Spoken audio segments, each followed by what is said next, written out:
এইটো আপছো একেলগে separate state আনিব বুলি কৈ আছে ইহঁতৰ সেপাৰেট ষ্টেটটো যেতিয়া ইলেকশ্যন আহিব জিকা পিছতে সেপাৰেট ষ্টেট হৈ যায় ডেটো দি দিয়ে উমুক তাৰিখত পাব এইবিলাকতো বহুত শুনিছোঁ আমি শান্তি প্ৰক্ৰিয়াত আছিলোতো পিচিটি যেতিয়া আছিল ভাৰত চৰকাৰে বিচাৰে যে পৰেশ বৰুৱাক আনিব লাগে যেনে তেনে নাই যদি পজিটিভ কৰি নহ'ব নাই পজিটিভ লাইনত যদি ভাৰত চৰকাৰ বা অসম চৰকাৰে যদি পজিটিভ লাইনত আলোচনাটো লৈ যায় অসমৰ স্বাৰ্থত তেতিয়াহ'লে নিশ্চয় পৰেশ বৰুৱা আহিব কিয় নাহিব কিন্তু আপোনাৰ লগত যোগাযোগ কৰেনে তেওঁ বহুতৰ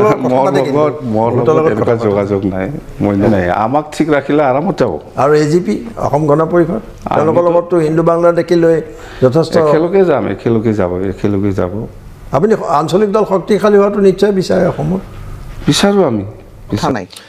বহুতে কৈছে আপুনি বেছি সোনকালে মুখ্যমন্ত্ৰী হ'বলৈ ইচ্ছা প্ৰকাশ কৰিলে এই বহুতবিলাকে আমাৰ দলৰ কথাটো নাজানে বহুতবিলাকে আমাৰ দলৰ কথা কেনেকৈ জানে আপুনি কি ভাবে যে বেছি সোনকালে নকৰিলে মই আপোনাক ক'লোঁ নহয় যে মই এতিয়ালৈকে একো কৰাই নাই খালি এতিয়া এটাই কৰিছোঁ যে অলপ আত্মবিশ্বাস আনিছোঁ মুখ্যমন্ত্ৰী হ'বলৈ সেইবিলাক কথা পৰ্যায়লৈকে মই এতিয়া অহাই নাই কাৰণ মই আপোনাক কৈছোঁ যে মুখ্যমন্ত্ৰীটো কংগ্ৰেছ দলত পদ নহয় এটা দায়িত্ব আপুনি সপোন দেখিলে হ'ব নোৱাৰে সোনিয়া গান্ধী ডাঙৰীয়ানীয়ে দিব লাগিব আনকি অসমৰ ভৱিষ্যতৰ মুখ্যমন্ত্ৰী হিচাপেও আপোনাক বহুতে ভাবিলে নহয় আপুনি যি নকওক যিটো ৰিয়েলিটি বহুতে ভাবিলে যে আপুনি এগৰাকী অসমৰ মুখ্যমন্ত্ৰী হ'ব পৰা যোগ্যতা আপোনাৰ আছে আজিৰ দিনত যদি বিজেপিয়ে কয় যেনিবা BTC দখল কৰিব লাগে ইহঁতে BTCটো দখল কৰক মই অসমটো দখল কৰিম পাৰিব এৰি দিবলৈ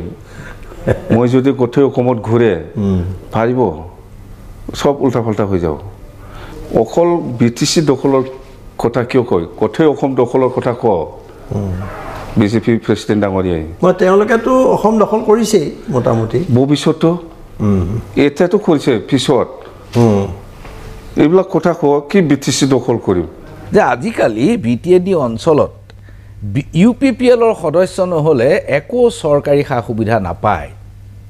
আপুনি কি কয় সবতো হয় প্ৰথমবাৰতে মই BTCৰ চিফ হ'ব খোজা নাছিল কিন্তু এনেকুৱা মানুহ মোৰ ওপৰত কোনোবা এজন যদি থাকে কোনোদিন একো বস্তু হিলাব নোৱাৰিব মোক আজি চিফ কোনোবা হ'ব লাগে মই ইয়াত থলত থাকিব লাগে তেতিয়া আহিবি কোন মই তাৰমানে এইটো লাইনৰ মানুহ যেনেবা চিফ মিনিষ্টাৰ ওপৰত আছে এতিয়া ঠিকেই হৈছে এতিয়া আমি থলত আছে কোন কি কৰিব মই এইটো লাইনত কাম কৰা মানুহ আৰু খুব ভাল লাগে মই মুহূৰ্তত আপোনাৰ এই আশংকা আছে যে বিজেপি হাগ্ৰামা মহিলাৰী লগ লাগিব কোনোবা দিনা আপুনি পলিটিকেল প্ৰশ্নটো ডাঙৰি কৰিলে এনিৱে মই মানে আপোনাক এটা কথা ক'ব বিচাৰিছোঁ এদিনাখন মানে সক্ৰেটিছৰ এটা মানে কোটেশ্যন মই পঢ়ি পাইছিলোঁ বহুত বছৰ আগতে তো সক্ৰেটিছে কৈছে যে আপুনি যদি নিজকে সঠিক পথত লৈ যাব বিচাৰে তো পদূলিতে এজন শত্ৰু পুহি ৰাখিব লাগে বুলি পেলাই তো আজি যদি আপুনি ভাবে যে হাগ্ৰামা মহিলাৰী ডাঙৰীয়া মোৰ শত্ৰু তো তেখেতক মই পদূলিত পাই পেলাই মই খুব মানে মোৰ ভাল হৈছে সেকেন্ড কথা আপুনি যেটো বিজেপিৰ কথা কৈছে তাত মই ইমান ক্ৰিটিক্যালি পলিটিক্সত খুমাব বিচৰা নাই আৰু এতিয়ালৈকে খুমোৱা নাই হৈ পলিটিক্সত আহিছোঁ মই বাট ষ্টিল মই পলিটিক্সটো এটা সাবজেক্ট হিচাপে লৈ পেলাই কৰি আছোঁ এতিয়া मैं आसाम का हूँ आसाम का बात बोलेंगे साल आसाम में इस साल बहुत बड़ा फ्लड हो गया सबको मालूम है नॉर्थ ईस्ट का सभी मालूम है इसलिए मेरा कहना यह है कि आसाम में जितना क्षति हुआ फ्लड से उसको मिटाने के लिए एटलीस्ट 1 लाख करोड़ देने से उसको मिटा पाएंगे नहीं स्पेशली आसाम के लिए 1 लाख करोड़ देने से इस साल में जितना बाढ़ से नुकसान हुआ उसको मिटा पाएंगे ये 1 नंबर 3 मिनट या 3 पॉइंट बात करेंगे वो तो एक चला गया 2 नंबर है ये আমাৰ মহিলাৰী ডাঙৰীয়াক লগ কৰিছিলোঁ তেখেতে লগ কৰিব বিচাৰিছিলে ময়ো গৈ লগ কৰিছিলোঁ আচ্ছা এফচুৰ যিটো আন্দোলন এইটো আপোনাৰ দৃষ্টিত আপুনি এজন হাগ্ৰামা মহিলাই বুলি নহয় এজন চাই আছেতো আপুনি আন্দোলনটো এইটো মানে অলপ শক্তি সঞ্চয় কৰি গৈ আছে নে দুৰ্বল শক্তিশালী নহয় এইবিলাক কিবা কোনোবা গাঁৱৰ মানুহ ফাইন লগাই পেলাই আন্দোলন কৰাটো শক্তিশালী হয় নেকি এই ফাইন লগোৱাটো বাদ দিয়কচোন কোনোবা পাব্লিক ওলাই নেকি চাম ঘৰে ঘৰে ফাইন লগোৱাটো বাদ দিছোঁ এফচুৱে এই আন্দোলনত কোন ওলাই এই ফাইন লগোৱাৰ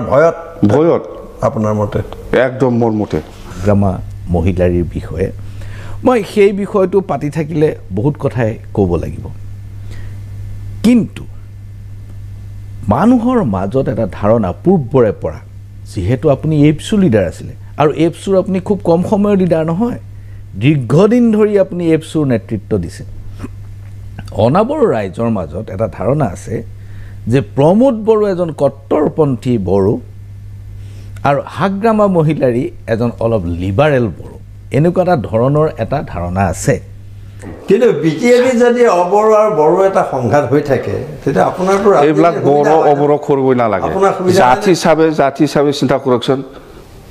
অসমত জাতি সিংগল জাতি হিচাপে যেনিবা আপোনালোকে দেখিছে যে মুছলিম মেজৰিটি ছেকেণ্ডত অসমীয়া 3 নম্বৰত বড়ো আছে পপুলেশ্যনটো গোটেই অসমত আৰু বিটিচি এৰিয়া বুলি ক'লেতো সিংগল মেজৰিটিটো বড়ো ইয়াৰ পিছত মুছলিম কি বড়ো অনাবড়ো এইবিলাক কি আৰু যিহেতু আপুনি এই গোটেই এক্সট্ৰিমিষ্ট গ্ৰুপকেইটাক একেলগে আনিবলৈ সক্ষম হ'ল আলোচনাৰ মজিয়ালৈ গতিকে এই সন্দেহৰ একেবাৰে অৱকাশ নাই বুলি আপুনি ক'ব নোৱাৰে কাৰণ সন্দেহটো মানুহে এনেই নকৰে এতিয়া কথাটো হ'ল বড়োলেণ্ডত হাগ্ৰামা মহিলাৰীৰ যিটো লিবাৰেল ইমেজ আৰু আপোনাক কট্টৰপন্থী কোট আন কোট মই কট্টৰপন্থী বুলি আপোনাক কোৱা নাই কট্টৰপন্থীৰ যিটো ইমেজ সেইটোৱে আপোনাৰ প্ৰতি অনাবড়োক সদায় সন্দিহান কৰি ৰাখে এতিয়া প্ৰত্যক্ষ নিৰ্বাচনত অনাবড়োৰ সমৰ্থনটো আপুনি কেনেকৈ পাব ইউপিপিএল আইডেণ্টিটিটো লৈ যদি বিজেপি আপোনাৰ লগত নাথাকে চাওক মানুহটো সন্দেহ কৰিব পাৰে প্ৰেডিকশ্যন কৰিব পাৰে বহুত কৰিব পাৰে তাত কোনো বাধা দিব নোৱাৰে আৰু আপুনি তাত বাধা দিব পৰা কোনো ৱেও নাই কিন্তু যিটো কথা মানে হাগ্ৰামা মহিলাৰী লিবাৰেল আৰু মই কঠোৰপন্থী যিটো কৈছে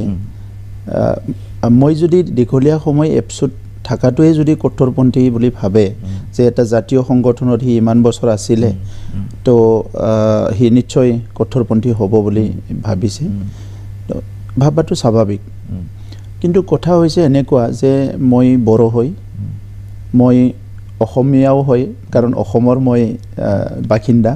মাইনাছ বিজেপি আপোনাৰ লগৰ পৰা যদি বিজেপিক আঁতৰাই দিয়া হয়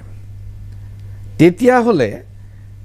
হাগ্ৰামা মহিলাৰীৰ অকলে যুঁজা আৰু আপুনি অকলে যুঁজাৰ মাজত পাৰ্থক্য আছে বুলি মানুহৰ ধাৰণা আপুনি যদি অকলে যুঁজে সিমানখিনি অনাবড়ো সমৰ্থন আপুনি পাবনে বিজেপিৰ লগত থাকিলে আপুনি যিমান পাব চাওক মইতো আপোনাৰ মনটো ক'ব নোৱাৰোঁ আপুনি মোক ভাল পায় না বেয়া পায় না ৰেচপেক্ট কৰে এখন চকীত বহি আছে সেইখন চকীত বৰ্তমানৰ মুখ্যমন্ত্ৰী ডক্টৰ হিমন্ত বিশ্ব শৰ্মা কেইবাবাৰো বহিছে আৰু এটা সাক্ষাৎকাৰত তেখেতে এটা কথা কৈছিল যে যেতিয়া হাগ্ৰামা মহিলাৰী CM ইলেক্টেড হৈ গ'ল তেতিয়া এজন বিজেপি মানুহ ইলেক্ট হৈছিলে জিকিছিলে আৰু ৰঞ্জিত কুমাৰ দাস আৰু ডক্টৰ হিমন্ত বিশ্ব শৰ্মা প্ৰেচিডেণ্ট আৰু ডক্টৰ হিমন্ত বিশ্ব শৰ্মা দুয়োজনে হাগ্ৰামা মহিলাৰীক এপ্ৰ'চ কৰিলে যে এই মানুহজনক এক্সিকিউটিভ মেম্বাৰ দিব লাগে কাউন্সিলত স্থান দিব লাগে কিন্তু তেতিয়া হাগ্ৰামা মহিলাৰীয়ে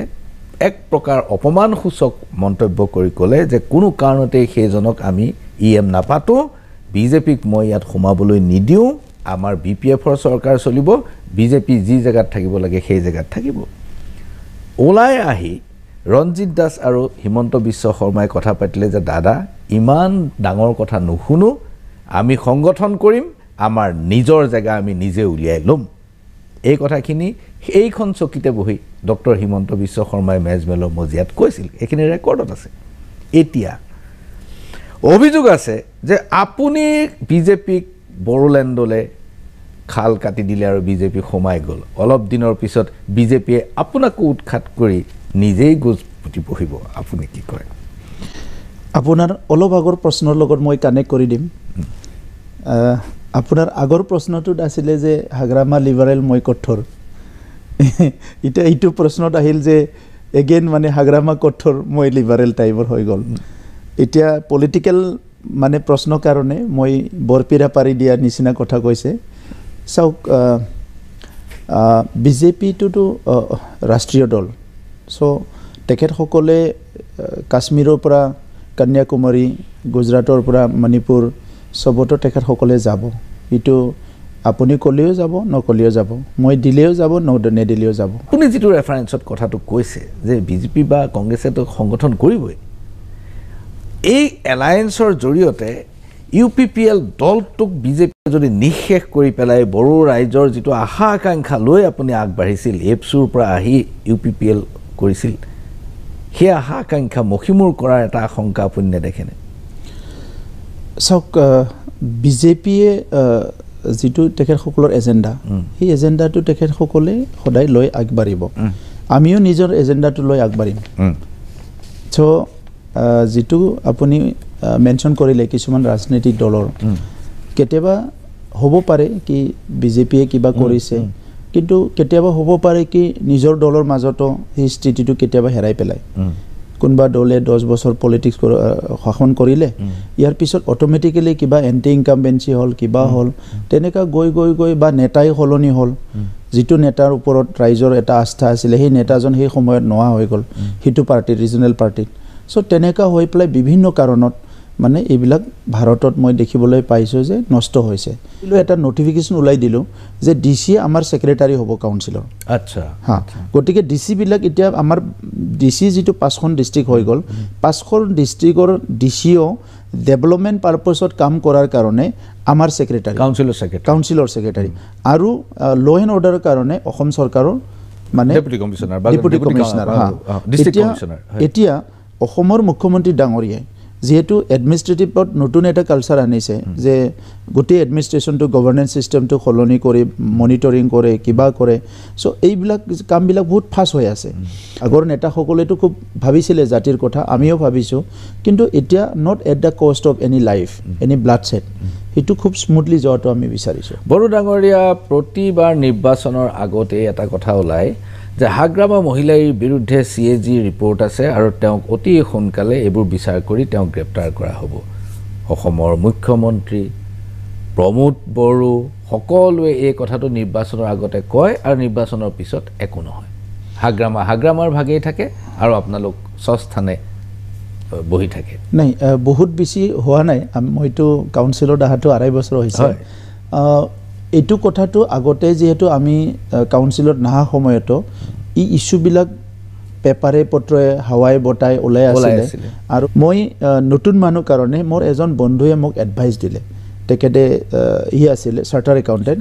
এই যে আপুনি একশ্যন লোৱাৰ কথা সেইটো আমি যোৱাবাৰ কাউন্সিলত যেটা এছেম্বলি বহিছে এছেম্বলিত আমি পাছ কৰি পেলাই ইয়াৰ ওপৰত CBI ইনকুৱাৰী হ'ব লাগে একশ্যন হ'ব লাগে বুলি আমি অসম চৰকাৰক লিখি পঠাইছোঁ আপোনালোকে নিজাববীয়াকৈ FIR ফাইল কৰিব নোৱাৰে নেকি আমিও FIR ফাইল কৰিম আমাৰ তাত গোটেই ডাটাটো আমি গোটাই আছোঁ গোটেই ডাটাটো গোটাই আমিও FIR ফাইল কৰিম এতিয়া আমাৰ তাত বহুতখিনি ডকুমেণ্ট আহি গ'ল সব যিমানে দিন হৈছে ইমানে আমি এটা ক্ৰছ চেক কৰিব পাৰিছোঁ ক'তবা PWDত কি হৈছে এডুকেশ্যনত কি হৈছে হেলথত কি হৈছে সবতো গতিকে আপুনিও জানে ময়ো জানো কেছটোতো ফাইল হৈয়ে যাব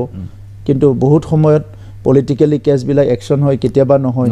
তো এই কাৰণে আজি কেছটোতো আমি দিমে আৰু এতিয়ালৈকে নোহাও নহয় ভাৰতবৰ্ষত বহুত ডাঙৰ পলিটিচিয়ানবিলাক জেলত গৈছে গতিকে নিশ্চয় একশ্যনটো হ'ব লাগিব আৰু ইয়াৰ কাৰণে পেপাৰছটো আমি পুৰা ৰেডি কৰিলোঁ এনি টাইম মানে আমি এইটোত মানে কেছ ফাইল কৰিব পাৰোঁ